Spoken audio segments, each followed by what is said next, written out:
અને હવે વાત કંઈક એવી કરવી છે કે એક શાળાની અંદર સ્કર્ટ નીચે લેગિન્સ પહેરવા પર વિદ્યાર્થીનીઓને સજા ફટકારાઈ છે।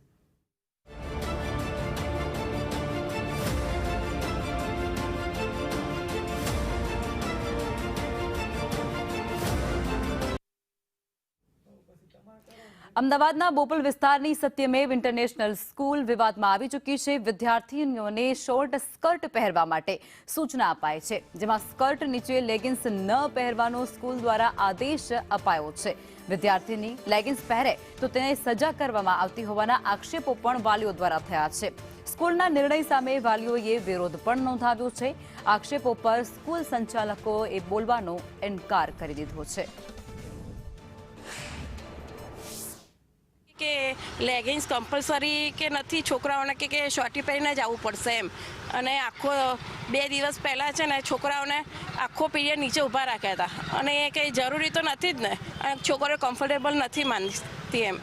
હા, કેટલી વાર આવી રીતના બધા પેરેન્ટ્સો જઈને પર્સનલી પ્રિન્સિપાલને કહી આવ્યા, પણ કોઈ એમના પર ઇફેક્ટ નથી, એવું થાય છે એમ। અને ક્લાસમાં પણ કહીએ છીએ ને તો ક્લાસમાં ટીચરો બધા કહે છે કે જમાના પ્રમાણે ચાલો, પણ અમે ક્યાં જમાના, આ સ્કૂલ તો એક મંદિર કહેવાય એમ, આવું બધું તો ના જ ચાલે ને। એ લોકો સોટી પહેરવાનું કહે છે, પણ છોકરીઓ કમ્ફર્ટેબલ નથી સોટી પહેરવા માટે। એ લોકો કહે છે કે અમને લેગિન્સ પહેરવી છે, અને જો નીચે લેગિન્સ પહેરીને જાય તો એ લોકો પનિશ કરે છે। સાહેબ, મેડમ આજે જાણે કીધું ને તે વખતે મેં વાઇસ પ્રિન્સિપલને બી મળ્યા હતા, વાત કરી હતી, પણ કે ના એ પ્રમાણે જ કરાવવા। મેડમ થોડું અત્યાર સુધી નહોતું, મને કે હવે ફિક્સ થઈ ગયું, તમારે અહીંયા રહેવું તો અમારે કરવું જ પડશે કે અમારું કામ।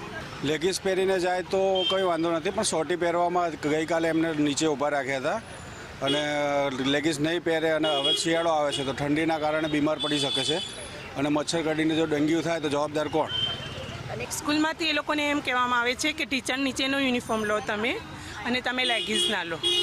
પણ પ્રોબ્લેમ ક્યાં આવે છે કે અત્યારની ખાણીપીણી એટલી વધી ગઈ છે કે છોકરીઓની હાઇટ બોડી બહુ જ હોય છે, એટલે અત્યારથી એ લોકોને વેક્સ કરાવવું પડે છે, છોકરીઓ અનકम्फर्टेबल फील करे छे।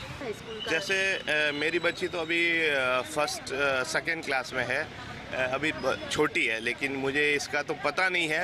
लेकिन हाँ, बड़े बच्चे हो जाते हैं तो देखो थोड़ा वेशभूषा का ध्यान रखना चाहिए, क्योंकि आज का जो कल्चर है बहुत गंभीर मामला है। लेकिन क्या है कि लोगों के पास समय ही नहीं है, और समय नहीं है तो अपने बच्चों का पता ही नहीं है कि अपने बच्चे कहाँ जा रहे हैं, कहाँ क्या कर रहे हैं, क्या पहन रहे हैं।